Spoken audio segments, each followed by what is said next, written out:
going to do something a little different. Going to actually have a guest at the top of the show. I just ran into him in the hallway, invited him in. He's on the show right now. Alpha, Houstonian, as we're watching the final life member of the Alpha Phi Alpha. Okay. Fraternity Incorporated. Okay. And you are from Houston. Born and raised. Okay. And a graduate of Texas A&M University. Okay. And we're watching where the train is headed. Right. The final resting place for 4041. It's a lot of birds at Texas A&M when they built it. They that was going to be the resting place of both Bushes. So Barbara Bush is already buried there. Can I introduce you? Sure. Right. Welcome to the show, Roland S. Martin. Just giving facts, details, background. I know. We're just having a conversation. Bro. Right. All right. So, first of all, let me just tell you, you provide inspiration and hope. Yeah, these mics are like, yeah, you have to adjust it for your own. There you go. So in media, right? I don't tune in anymore to any so-called news outlets. I don't watch any of them because I think in many ways they have contributed to the reason why we're in such a horrible state as a country. When I look at black media, same here. I don't. I watch clips. I can't watch most of these shows. Mm-mm. Plus, when we sit here every day, I recognize more people tune into Urban View than tune into any of them, even Fox. We have more listeners. So I'm like, if I want to reach an audience, I can be here every day and talk to people. But True. I also think that they first of all, they're news readers, not many journalists on these outlets. When they have journalists on, they put them on panels. You get 2.5 minutes. They have left-right politics, and you're supposed to have opposite views when these conversations need to be more nuanced and more, less political, more human, more talking about what's going on with people. So that's also counterproductive. And then when I think about black media, Mark Lamont Hill, what are your thoughts on what happened to him? He lost his job at CNN. He gave a speech at the UN, made some commentary about Israel. I predicted 2 years earlier that was going to happen. No, that seriously. Mark Lamont Hill in particular was going to lose his job? Over this particular issue. Because in America, America only accepts one perspective. Everybody forgets Andrew Young was the UN ambassador, held private talks with the Palestinians. Andrew Young said there was a transcript of his conversation with the Palestinians that was on the desk of the State Department before he got back to his office. And he had to resign because U.S. policy at the time was there's no talking to the Palestinians. He was trying to broker peace. If you understand, and see, America does not understand the unique relationship that African Americans. That's why they never could understand black people and Fidel Castro. Could never understand black people and Hugo Chavez. Couldn't understand because other people who have had to deal with oppression, identify also with black people. Everybody forgets 1979. When our embassy was overthrown. Remember they let the women and the children go? There was a black Marine. See, I can never forget that. I never forget all the women and children, all the white women and all the white kids came off the plane. And then you see the top of the stairs, a black Marine, hands up, and they were like, hold up. I thought they let the women and children go. No, because the Iranians said, oh, you black. Go ahead. I remember that. We know how they treated y'all. You go. And people think people don't understand that whole deal. That globally, that the world is watching America as well, right? That yes, America and they know has our been history. watching, right? Even if we don't know our history, because too many Americans don't, which is why we have, to me, I think this racial divide right now, because white Americans don't really. I don't know whether they don't know or they have willfully decided not to acknowledge.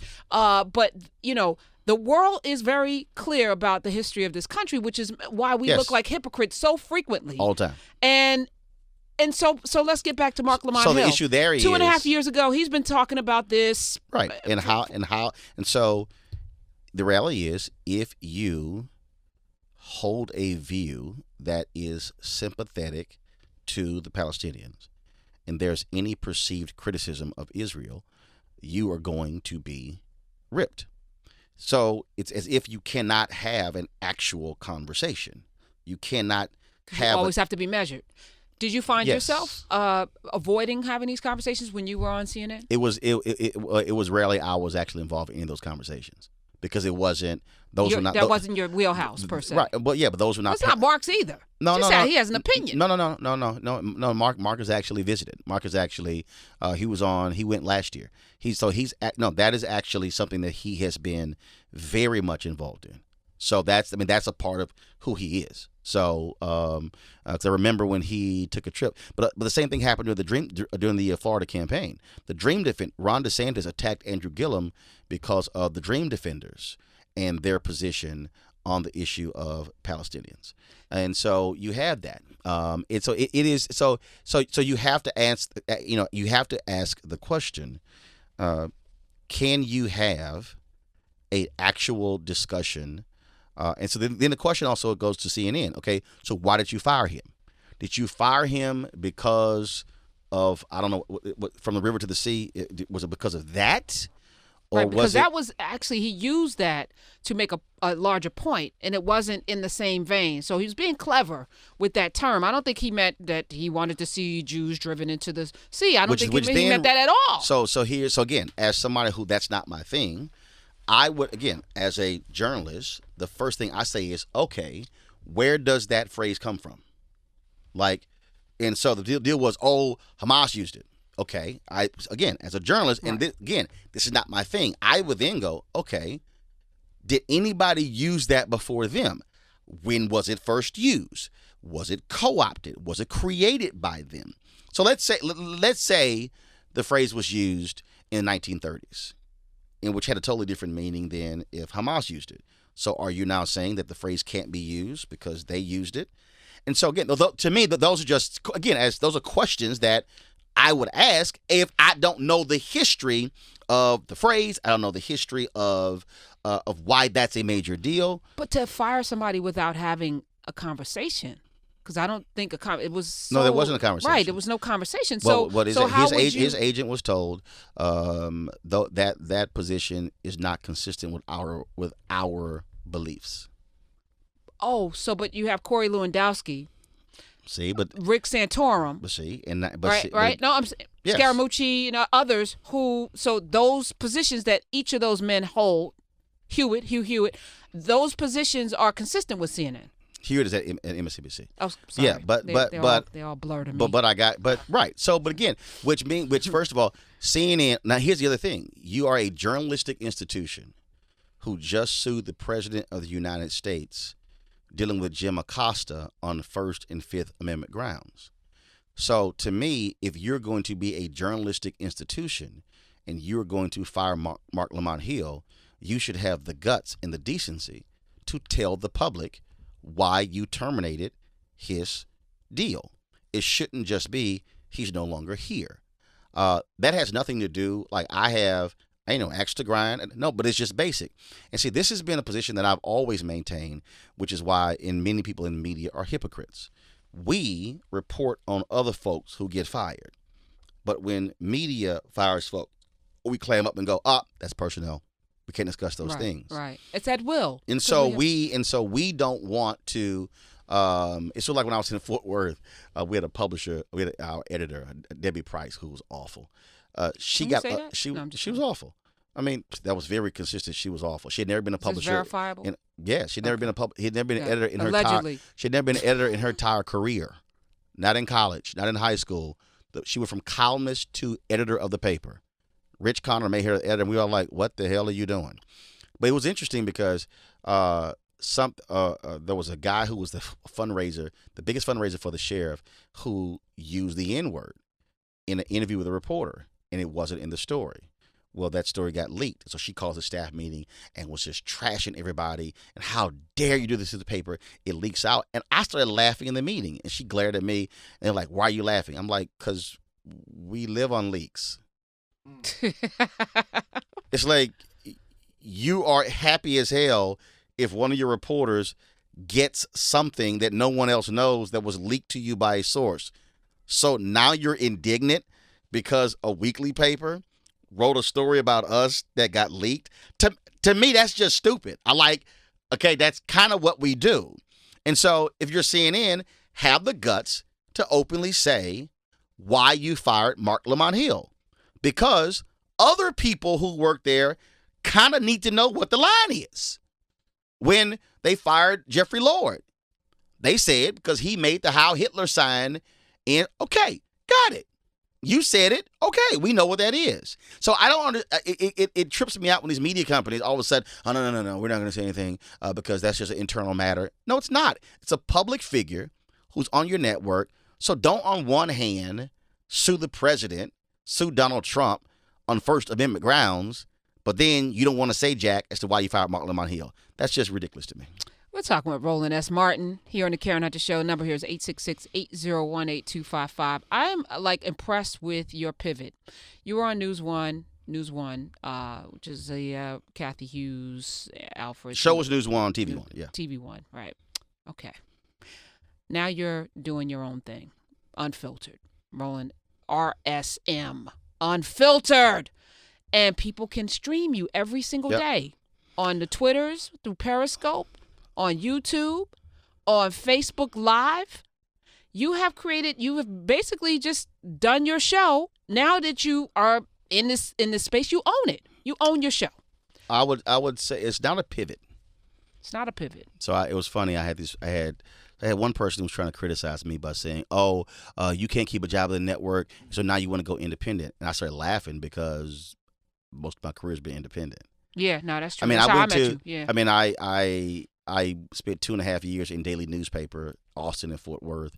Then became news director, morning anchor at a 1,000-watt black radio station, and then ran the Dallas Weekly black newspaper. Went to Houston, ran a black newspaper. Founding editor of BlackAmericaWeb.com. Then became editor of Chicago Defender. Okay, that's all independent, and it's all black. So it's like nothing new to me. And then people also somehow thought that when CNN didn't renew my deal in 2013 that I joined TV One. No, I was with TV One the whole time. At the same time, yeah. And in fact, CNN wanted me to leave TV. In fact, I had a meeting in 2009 with John Klein. It was funny. It was Italian restaurant, and he goes, "When are you going to give up all this other stuff and just focus on CNN?" And I said, "When are you going to give me a full-time show? Then I'll consider it." Now it was interesting. John got fired in 2010. My deal was up and not renewed in 2013. And the things that he wanted me to give up, I still had. I still had Tom Joyner. I still had TV One. I still had my speeches and my own books. And I would have been crazy to give those things up for somebody else. So you own your own everything. You have ownership, and you've always had ownership. Always have, and that's the thing. That's actually if you really what drove a lot of the executives crazy at CNN was because I had 5 revenue streams and they were number 3. And in fact, that was one point they wanted me to, when they asked me to move to DC. This is in 2010. Jim Walton was then worldwide CEO. Asked me to move to DC. I was going to move to South Florida back to Texas. And he said, "No, he said you can get on more in DC." I said, "No, I won't." I said, "I'm trying to tell you." I said, because the DC people never wanted me. They never wanted to use me. They never did, because their deal is we know politics. See, I got hired through New York. Right. So what happened was they said, okay, they wouldn't give me a weekly show. They should have given me a weekend show. They wouldn't do it. And they tried to use the excuse of the economy, which didn't work because I actually brought my own sponsor to the table, the primary sponsor. And it was like, damn. Like, because the ad agency, that guy said, whatever he does, I'll support. So I came to the table with the money. With the money. They still wouldn't do it. So they want to create. Why do you think that is? Because you got to remember the time. At the time, CNN was about down the middle. And they were trying not to do opinion. And remember in 2009 when Campbell Brown went on maternity leave and I filled in, her show was called No Bias, No Bull. But then they had me fill in. But the problem is, and that was actually the most miserable experience in my 6 years there. No, it was miserable. They changed the format 3 times in 4 weeks. And really, what happened was, it ended, it was 2 months. And in September, I'm talking when I was livid. The last night, show's over at 9 p.m. If there was a flight out to Chicago that night, I would have left that night. It was a miserable experience to know what kind of person you are and how you do a show and I was put in a box with duct tape and a straitjacket. And in September, it ended in May. In September 2010, I was in Atlanta. Jim Walton apologized to me. He said, I have to apologize to you. We did you no favors. We presented you as one way for the last 3 years to our audience, and then forced you to do this other thing. And he said, this will not be held against you. But that wasn't the case. Course it was, right. The reason it was held against me because the entire industry was like, oh, well, he filled in for Kim Brown for 2 months and the ratings were not good. And so it was his fault. In fact, somebody leaked a story to the New York Post saying I was to blame for CNN's ratings going down because I filled in, when I'm like, they weren't great before I got in there. But again, the point I'm making is, even while I was doing, so they wanted me to do this segment. And I was like, oh, so they wanted me to do a segment with Will Blitzer on the Situation Room every day. I was like, okay, cool. So when I got speeches and stuff, when I'm giving a speech, the governor's there, the mayor's there. I said, so I can integrate my travel into the segment. I said, no. It has to be in studio. I said, you mean I'm not going to be on the road 5 days, like when I have speeches during the weekday? I said, it's not going to be a segment. And they like, one of the executives was like mad as hell. And he goes like, what do you mean? I said, if you want to replace this money, feel free to replace it. But I'm not giving up this money to do a segment for you that I'm not getting paid extra for. I'm good on the ego side. And people never understood that I always had other revenue streams, because that's where my freedom came from. Yeah, when you are free, and this is something that I'm very well aware of, it makes people who think they're in power uncomfortable. Yes. Because what they are used to are people who are going to jump when they say jump, Yep. and be happy to get the check. And there are a lot of us who are making very good money Yes. in these industries. And they can't, their check is their economy, right? So Yes. so they're not going to jeopardize that, which is why I kind of knew Mark Lamont Hill was good. Because, he went right up to the third rail, touched it. And if his economy was tied to that check, Right. maybe he would have not made that speech or given a different speech, because he Right. didn't have to use that phrase. Right. He did that on purpose. So I look at everybody in the world, and I don't see a lot of freedom among black folk. No, you're right. In media. Because one, if you have debt changes your view. I had filed for bankruptcy in 2004 because my appendix ruptured in 2000. The Democratic National Convention, didn't have health insurance, had Wow. upwards of $100,000 in bills, and then got the Chicago Defender job. So I wasn't to pay anything back. Then I got that job. They're like, you paying everything back, and paid everything back. Paid everything back. Got out of bankruptcy. Because I almost lost my home because of the health issue. And remember, And there's millions of Americans that are going through prior that. to the Affordable Care Act, 65% of the people who filed for bankruptcy was because of health care. Right. And after the Affordable Care Act, it dropped down to 30. So people who say the Affordable Care Act is a waste, no, tell it to the people who had to file for bankruptcy because of health care.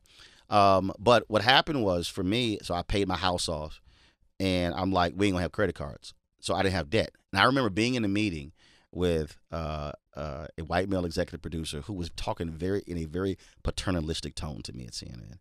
And I said, let me help you out. 5 revenue streams. You're number 3. That means there are 2 that are higher than you. I said, now, the interview that you don't want to run, that's not a problem. I can go run it over here. And he was pissed. In fact, it happened again with Winnie Mandela. Winnie Mandela came to Birmingham, and they couldn't find anybody to go interview Winnie Mandela. So they said, Roland, we want to send you down to Birmingham to interview her. I'm like, okay, cool. So I go down and interview Winnie Mandela, like a 15, 20-minute interview. And then when they get back, they were like, okay, why didn't you ask her this? I said, why in the hell y'all didn't do the interview? I asked her what I wanted to ask her. I said, now, if y'all wanted her to answer something else, one of y'all should have done the interview. And the guy says, well, we're not going to run the interview. I said, okay, fine. I went to John Klein. I said, John, I want the tape because I'm going to run it on my TV One show on Sunday. I said, we'll run one part this Sunday, one part next Sunday. And he said, oh, okay. And I did that. And then when Winnie Mandela died, I kept that tape and I live streamed that entire interview. See, so had I not had an outlet. Right. So, but let me back up. And this is important because every day on this show, I talk to people about power. right? Yep. And it's not power for the sake of power. It's to be able to make the choices that you're making. Yep. It's to be able to not have to make choices out of lack or out of, just being under somebody's thumb, but you're making choices because you want to make those choices. And had you not had 5 streams of income, had you not had that bad experience with your appendix and going bankrupt, which put you in a situation where you'll never be beholden to anybody anymore, I'm sure that propelled you into paying off your house and not having credit card debt. I had it before. I can't. I went. Seriously. You had that same mentality before? No, I had to walk. I had that coming out of high school. No, seriously. Where'd that come from? The fact that my grandmother had a catering business, which I worked for at the age of 7. My grandfather had his own business. My mom baked cakes for the catering business, which she had her own business. But it also came from being a kid, watching my parents have opportunities but not fully seize them. And then I said, I'm not going to do that. And so for me, freedom and flexibility were the two most important things for me. In college, again, I went to communications high school. So my high school career was really my undergraduate. College, I knew more coming onto my college campus than the seniors did at Texas A&M. So I was challenging professors in a different way, where literally I had some who said, Roland, I'm teaching you differently than the rest of the class because you're totally different. So what happened was, for me, I never had this view that everybody's like, oh my God, are you gonna go work for the New York Times and Washington Post? No. I said I wouldn't even go interview with them, because I always felt I can do great things anywhere. So for me, my career wasn't based upon the place where I worked. It wasn't. So when I got NABJ's Journalist of the Year in 2013, this is what I said in my speech. Too many of you are enamored with the size of the call letters on your business card. You are working at large companies with small opportunities. I would rather work at a small company with a large opportunity.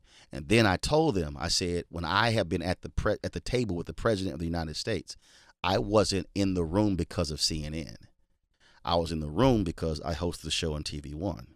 I said, many of you would not even apply to be the executive producer of my show because some of y'all being associate producers for some of these networks for 10 years and you've never been promoted.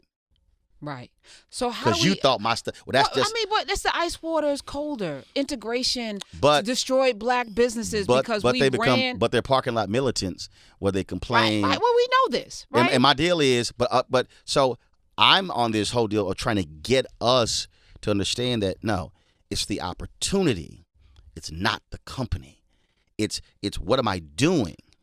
But there are people listening to us right now who wouldn't know how to work for themselves. Like they show up early to somebody else's company, right? Stay late, work twice as hard to build somebody else's wealth and legacy. Right. But if they had to do it on their own, they would be a fish out of water. And that's fine, because here's the piece. Not everybody is supposed to be an entrepreneur. Not everybody is supposed to be an owner. And if that's not your thing, that's fine. I'm not gonna degrade you. I'm not gonna begrudge you. But what I do tell people, even if you are operating within the confines of a company, you need to have a me Inc. mentality, that you don't see yourself as an employer and them as an employee and them as the employer. You see yourself as the vendor and they are the client. Because even if, when I talk about your primary and your secondary, what your side hustle is, your side hustle, maybe you doing art or making handbags or whatever, and that's just what's giving you joy. You just doing this job to pay these bills. But my deal is you should not be in this state of mind where you are beholden to them. That's why I tell them, stop falling for this company loyalty crap. They are only loyal to you as long as you are benefiting them. When it's time to whack you. Right. As we saw, Mark Lamont Hill but anybody had a job today, tomorrow he doesn't. But they come to your General Motors. They expect us to give 2 weeks notice. But when it's time to fire you, right, you get called into HR. They give you the box security in a matter of minutes. And yes. So what I explain to people, and again, it's not that you don't care where you work. Your deal is like, no. Like I tell people all the time, I don't need my bosses to say, Roland, you did a great job, because I can't deposit that. I can affirm my damn self. What I do need you is to pay me accordingly. I said the only way a company truly shows their appreciation for you is how they pay you. I don't need a party. I don't need a watch. I can buy my own watch. I can throw my own party. but you're going to pay me for what I'm worth. And so it's getting people to understand that you are your most, me Inc. for me is you are your most important shareholder. They don't care if your kid's in college. They don't care if you just bought you a new car. You are a line item on a sheet of paper. And no disrespect, by me having my own company, I appreciate all of my employees, but they are line items on a balance sheet. And if my expenses are not being covered by my revenue, somebody's got to go. Somebody about to go. I don't want to have to do it. Right. But the reality is that is business. And see, but what companies do the same way, why I was so angry with the Pittsburgh Steelers when they kept attacking Le'Veon Bell. And matter of fact, a couple of them blocked me on Twitter. Ramon Foster, I'm talking about you. They were, how dare he? The brother was saying, I got finite years, and I am not going to take 400 more carries, take off miles off my body unless I get paid. They were like, no, it's team, because what the NFL does, they go, this ain't about you. It's the team. Give for the team. And they will cut your ass in a heartbeat. Speaking of the Steelers, everybody talk about Franco Harris. I never forgot this story. 4 Super Bowls. Franco Harris asked the Steelers for $1 million a year.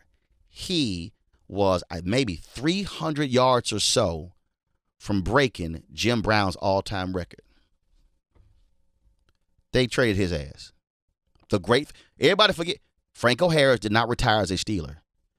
He went to the Seattle Seahawks. Never broke Jim Brown's record. Why? Because he dared to ask for $1 million. So people lose that. Gary Coleman, at his height, I ain't come back to Different Strokes. Right. Different Strokes was a top 10 TV show. Gary Coleman didn't show up for several weeks. That sucker dropped to the 30s and 40s. NBC cut Gary Coleman that check. When you have your leverage, you use it. Right. And so the Friends, they all got $1 million an episode, right?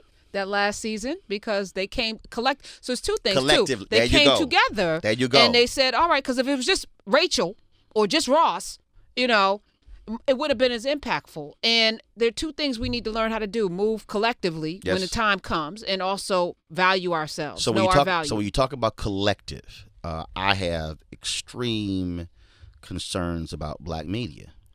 And the concerns that I have is the conditions that we are in as a society. First and foremost, you used to have multicultural department budgets, because now we are 25 years away from becoming majority people of color in America. The large ad agencies, the white ad agencies, are sucking up those dollars, and the black ad agencies and Latino ad agencies are withering on the vine. They're losing money. Those were the firms where we were able to grow and prosper as black media outlets. Now we are having conversations with largely white agencies who don't know anything about us or our communities and just go, I'm sorry, we're just going to buy large. We're going to buy total market. And so what is happening is, so I was having this discussion, and I'll ask you, Monday, Glenn Beck, The Blaze, and CRTV merged. When is the last black media merger you recall? I can't recall. Now, Ebony Jack? No. They haven't merged. So here's the issue. How is it that you've had media consolidation among mainstream, but you haven't seen it among black media? You got to have scale to compete.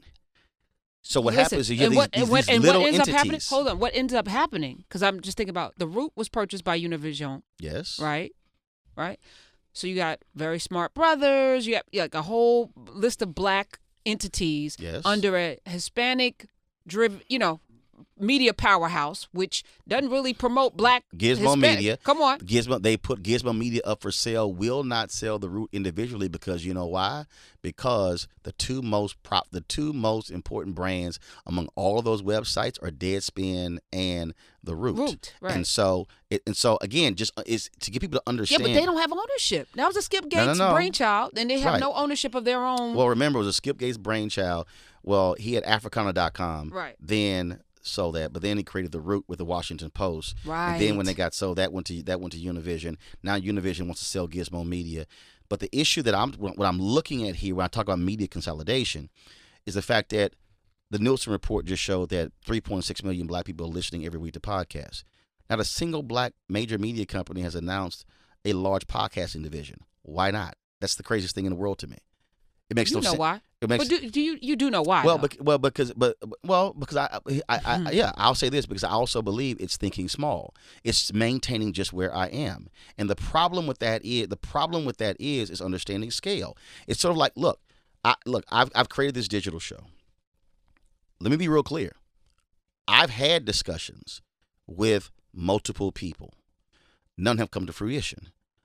I have no problem collaborating. I have no problem creating joint ventures. I have no problem saying, how do we merge? Jeff Bezos is the richest man in the world, but he does not own 100% of Amazon. He is the largest shareholder, but it ain't even 30%. So I need black businesses, because, for instance, we have 2.6 million black-owned businesses, 2.5 million have one employee. The 2.6 million black-owned businesses, so only 100,000 black-owned businesses have more than one employee. People tell me all the time, Roland, why do you keep saying we don't need any more black businesses? I said, we don't. We need black businesses with scale. The ability to be able to hire 15, 20, 30, 40, 50, 100, 200, 500, 1,000 people. Come on. Then what you have is, so now you have to deal with ego of who's in charge, who's controlling, when that should not be your driving concern. Your driving concern is, how do we generate money? Business. Now here's what's crazy. Right. When we had 1.9 million black-owned businesses, we had 1.8 million with one employee. What they were doing an average revenue of $110,000. Now we have 700,000 more black-owned businesses doing an average revenue of $54,000. So we have more black-owned businesses today than we did 7 years ago. But they're doing half of less revenue, and so now it then becomes okay. What are we doing? And so here's my deal. If I have created this digital show that nobody else is doing, you would think that if you are a black media company, you would say, wait a minute, we don't really have a digital strategy. Well, what if we talked to Roland and then we got together and then we see, because we've been brainwashed into thinking Roland's trouble. Roland's trouble. I've heard this. I've heard this about me. You've heard this about me. Oh, difficult. Roland's difficult to work with. No, you've heard this. Oh yeah, I've heard it. I've heard it about you. I've heard it about me. Difficult to work with when all we do is win. And when they get in trouble, who they call? You and me. See, it's real interesting when you hear that. And so the question then becomes, okay, what kind of consolidation needs to be there? When I run 3 black newspapers. I run the Dallas Weekly. Jim Washington, he said, why are you always talking about putting my competitors out of business? I said, because Jim, you're charging $2,000 for a full-page ad when you should be charging $12,500. But you can't charge $12,500 because there's 6 other black newspapers in Dallas where you don't even have 500,000 black people in Dallas. Why don't y'all consolidate? I said, you're not getting advertising dollars, you're getting community relation dollars. I said, so what needs to happen is, what you need to do, Jim, I said, there should not be 6 black papers in Dallas. If there were 2 daily newspapers and now it's 1, Dallas Morning News, what in the hell makes you think it's going to be this many? Because black people feel like, I'm not getting with you because I don't like you. And it's always some personal bullcrap. It's never business, right? It's like, I don't like you. I could do this better. Instead of looking at, as you said, scale. This is not personal. It's business. And this country's not really personal. What Donald Trump is doing is not personal. It's business. This is what I explain to people. My gosh. If you go to Washington, right. you want to get in? If you go to Washington, D.C. Hold on. Let him in. Go ahead. Come on. Hey, Roland, I got my own sound effect here. Yeah, we gotta I see. play it. Ron is in the house. Alley Cat, what's up? So, you asked the question, where's the next merger? It's happening right here. Uh-oh. Think about that. Think about what you both do. Are you open to that? Oh, I'm absolutely open to it. No, I mean, that's been said. the thing that when it comes to this notion of, and again, I've spoken at least 20 black chambers of commerce, dinners, conferences, or whatever. And here's what I've discovered. Because what I do, I'll have them give me their program. Then I go through the program. I'm looking for one thing. And nearly every single one I spoke to, not one I've spoken at, M&A was on the agenda. mergers and acquisitions. I said, guys, the day is over when you're John H. Johnson. You're going to launch a magazine, and 65 years later, you are the leader in your field. I said, that's gone. I said, the only way you're going to achieve scale is if you merge or acquire. I spoke to the Department of Transportation under Ray LaHood, under Obama. A black woman came up to me and she said, for the last 4 years, me and my business partner have been preparing our business for sale. It never dawned on us to acquire. She said, the moment your speech was over, I called him and said, stop everything that we're doing to position us to sell. We are about to go buy. What I am saying is the writing is on the wall for black media. If black media does not begin to merge and consolidate, to create scale, and then get aggressive in going after these, I'm being very frank, these white ad agencies who don't understand black people, then we're going to be left out in terms of the dollars, and then you're not going to be able to compete. And it makes no sense. I'm watching these websites, I'm watching these magazines, I'm watching all of these digital operations, and it makes no sense whatsoever. And so that's how you do it. You align with others, and you put ego aside.